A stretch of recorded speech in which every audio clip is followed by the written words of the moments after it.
पश्चिम बंगाल की राजधानी कोलकाता के आरजी कर मेडिकल कॉलेज में ट्रेनी महिला डॉक्टर की हत्या के बाद से ही जहां देश भर में आक्रोश है, तो वहीं इस घटना के 5 दिन बाद डॉक्टर की मौत का रहस्य और गहरा गया है। क्योंकि इस घटना में एक नहीं बल्कि एक से ज्यादा लोगों के शामिल होने की आशंका जताई गई। हालांकि घटना के अगले ही दिन पुलिस ने इस मामले में संजय नाम के एक शख्स को गिरफ्तार कर मामले को सुलझा लेने का दावा किया, लेकिन पुलिस के उस दावे पर तब सवाल खड़े हो गए जब इस घटना में कई और लोगों के शामिल होने की आशंका जताई गई। आंख से निकलता हुआ खून, कान का लती बिल्कुल फटा हुआ, क्या एक आदमी द्वारा इतनी अत्याचार संभव है?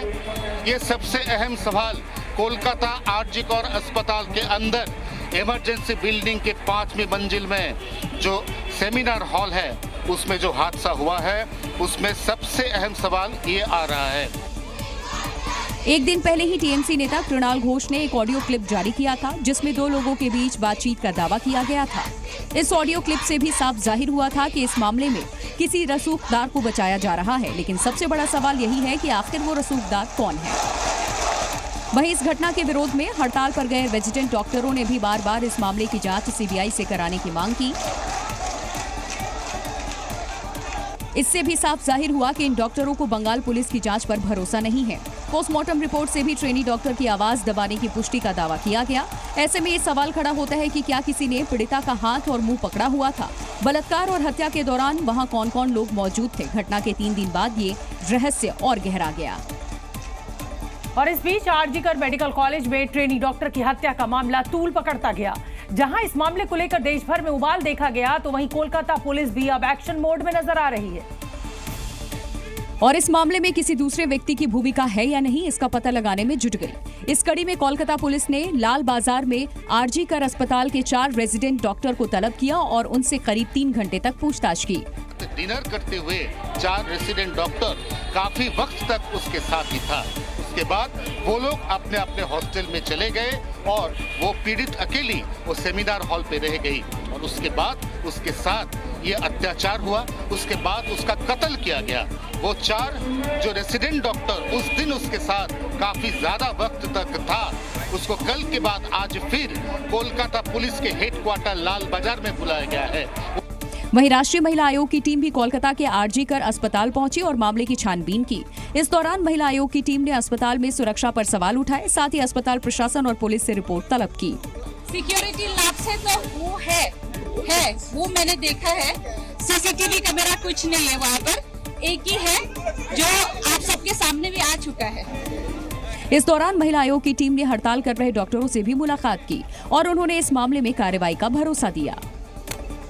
वहीं इस बीच कोलकाता के आरजी कर मेडिकल कॉलेज में हुई महिला डॉक्टर के साथ दरिंदगी और हत्या के मामले में अब नया मोड़ आ गया है, क्योंकि मृतक ट्रेनी डॉक्टर के परिवार वालों ने कॉलेज प्रशासन पर सच्चाई छिपाने का आरोप लगाया है। साथ ही पीड़ित परिवार ने कोलकाता हाईकोर्ट में एक अर्जी दायर कर कोर्ट की निगरानी में इस मामले की जांच कराने की मांग की, जिसके बाद हाईकोर्ट ने पीड़ित परिवार का आवेदन स्वीकार कर लिया। इसके साथ ही पीड़ित परिवार ने अस्पताल प्रशासन पर कई गंभीर आरोप भी लगाए। पीड़ित परिवार के मुताबिक पहले ये जानकारी दी गई कि डॉक्टर ने खुदकुशी की है, बाद में डॉक्टर की हत्या की बात बताई गई। अस्पताल पहुंचने के बाद 3 घंटे तक लड़की से मिलने नहीं दिया गया। ये आरोप है कि पहले 3 घंटा पूरी बात को छुपाने की जितोर कोशिश आरजी कर मेडिकल कॉलेज अस्पताल अधिकारी करते रहे। उसके बाद घर में उनको बताया गया है कि उसकी बेटी आत्महत्या किया है, जबकि बाद में पता चला कि ये आत्महत्या का घटना नहीं है, ये सीधा एक हत्या का घटना है। पीड़ित परिवार के इन आरोपों के बाद अस्पताल प्रशासन पर कई सवाल खड़े हो गए। अंदेशा जताया जाने लगा कि कहीं इस मामले में लीपापोती तो नहीं हो रही। कोलकाता के आरजी कर मेडिकल कॉलेज में ट्रेनी महिला डॉक्टर की हत्या मामले की सुनवाई करते हुए हाईकोर्ट ने बड़ा आदेश दिया। हाईकोर्ट ने इस मामले की जांच का जिम्मा सीबीआई को सौंप दिया। कोर्ट ने घटना की जांच कर रही पुलिस से तत्काल सभी दस्तावेज सीबीआई को सौंपने का आदेश भी दिया। कोर्ट ने कहा कि मृतक के परिवार को न्याय मिले। सबूत नष्ट होने की आशंका जताते हुए कोर्ट ने कहा कि इस मामले में समय बर्बाद नहीं किया जा सकता और समाज में विश्वास कायम रखना बेहद जरूरी है। एक दिन पहले ही राज्य की मुख्यमंत्री ममता बनर्जी ने कहा था कि अगर पुलिस रविवार तक घटना सुलझाने में सफल नहीं रही तो फिर वो केस की जांच सीबीआई को सौंप देगी। अगली खबर का रुख करेंगे। कलकत्ता हाईकोर्ट ने ट्रेनी डॉक्टर की हत्या और रेप मामले से जुड़ी कई याचिकाओं पर सुनवाई की। सुनवाई के दौरान दोनों पक्षों की ओर से दलीलें रखी गईं। इस बीच कोर्ट ने आरजीकर मेडिकल कॉलेज और अस्पताल के पूर्व प्रिंसिपल की दूसरे संस्थान में नियुक्ति को लेकर राज्य सरकार की जमकर क्लास लगाई। साथ ही कोर्ट ने आरजीकर मेडिकल कॉलेज से इस्तीफा और बाद में चित्तरंजन नेशनल मेडिकल कॉलेज में प्रिंसिपल बनने वाले डॉक्टर संदीप घोष को लंबी छुट्टी पर जाने का आदेश दिया और छुट्टी पर नहीं जाने पर जरूरी निर्देश देने की भी बात कही। मामले की सुनवाई करते हुए हाईकोर्ट के मुख्य न्यायाधीश ने इस नियुक्ति पर चिंता व्यक्त की और सवाल उठाया कि नैतिक जिम्मेदारी की वजह से इस्तीफा देने के बाद किसी को फिर से कैसे नियुक्त किया जा सकता है। इतना ही नहीं, कोर्ट ने प्रिंसिपल से पूछताछ नहीं होने पर भी सवाल उठाया। कोर्ट ने कहा कि प्रिंसिपल प्रशासनिक पद पर हो सकते हैं, लेकिन उनसे सबसे पहले पूछताछ होनी चाहिए थी। कोर्ट ने सरकार के वकील से भी पूछा कि आप उन्हें क्यों बचा रहे हैं, उनका बयान दर्ज करें। इस मामले की सुनवाई के दौरान कलकत्ता हाईकोर्ट ने राज्य सरकार को फटकार लगाई। Chief justice T.S.. शिवगर्णम की अध्यक्षता वाली डिवीजन बेंच ने राज्य सरकार से पूछा कि पुलिस ने आरजीकर मेडिकल कॉलेज के तत्कालीन प्रिंसिपल डॉक्टर संदीप घोष से अभी तक पूछताछ क्यों नहीं की। कोर्ट ने कहा कि डॉक्टर संदीप घोष ने नैतिक जिम्मेदारी लेते हुए पद से इस्तीफा दिया था, तो उन्हें इस्तीफे के तुरंत बाद दूसरे मेडिकल कॉलेज में कैसे नियुक्त किया जा सकता है। कोर्ट ने राज्य सरकार को डॉक्टर संदीप घोष को लंबी छुट्टी पर भेजने का निर्देश भी दिया। एक दिन पहले ही डॉक्टर संदीप घोष ने ये कहते हुए इस्तीफा दिया था कि ट्रेनी डॉक्टर उनकी बेटी की तरह थी, लेकिन कुछ ही घंटे के अंदर उन्हें नेशनल मेडिकल कॉलेज का प्रिंसिपल नियुक्त कर दिया गया। सुनवाई के दौरान हाईकोर्ट ने साफ कहा कि पुलिस की जांच में कुछ मिसिंग है।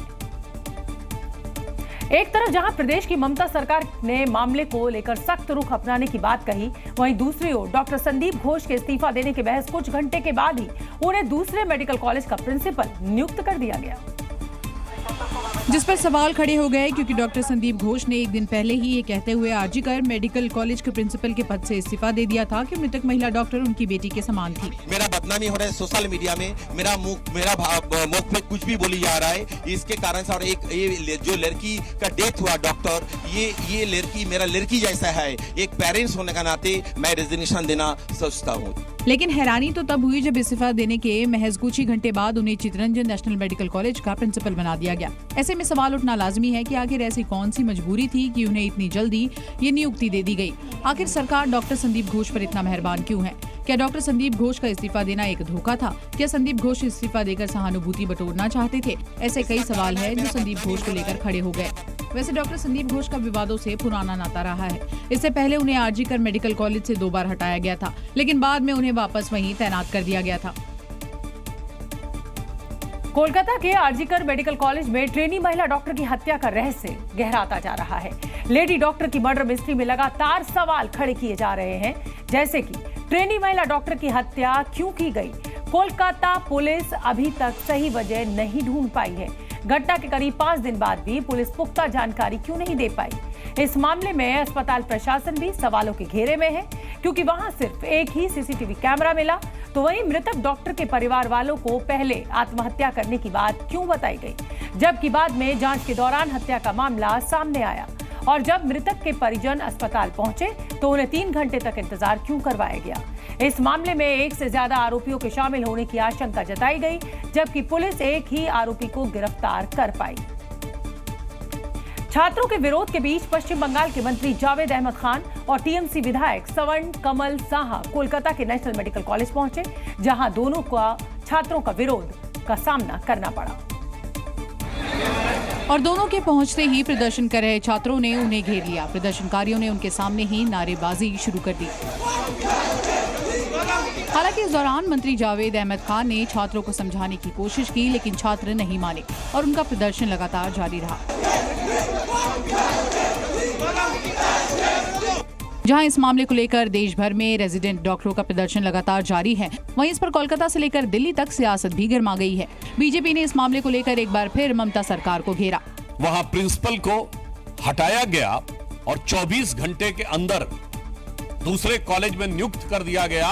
इससे पश्चिम बंगाल की सरकार की उन अपराधियों के प्रति किस प्रकार की संरक्षण की भावना है वो बेनकाब हो जाती है और पश्चिम बंगाल सरकार के द्वारा हो रहे किसी भी जांच के ऊपर बहुत गहरे शक की दीवार खड़ी कर देती है। साथ ही बीजेपी ने इस मामले की जांच का जिम्मा सीबीआई को सौंपे जाने के फैसले का भी स्वागत किया।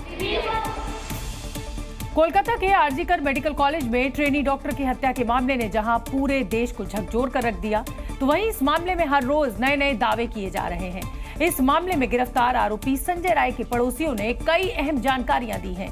पड़ोसियों के मुताबिक आरोपी संजय मोबाइल पर अश्लील फिल्में देखने का आदी था और संजय को लेकर महिलाओं में इतना खौफ था कि उसके आते ही महिलाएं छिप जाती थीं।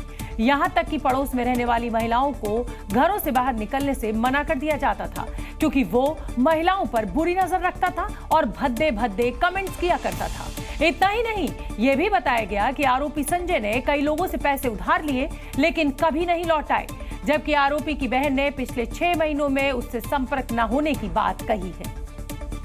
और इस समय एक बड़ी खबर आ रही है, वो आपको बता दें। कोलकाता कांड के बाद नेशनल मेडिकल कमीशन की एडवाइजरी, देश के सभी मेडिकल कॉलेजेस के लिए एडवाइजरी जारी की गई है। नेशनल मेडिकल कमीशन ने ये एडवाइजरी जारी की है। हॉस्पिटल कैंपस में डॉक्टर्स को सुरक्षा मिलेगी। ओपीडी और वार्ड में तैनात हो सुरक्षाकर्मी। हॉस्टल और सरकारी क्वार्टर्स में भी सुरक्षा कर्मियों की तैनाती हो। छात्रों से हिंसा के मामले में तुरंत एफआईआर दर्ज हो। घटना के 48 घंटे के भीतर एनएमसी को रिपोर्ट दी जाए।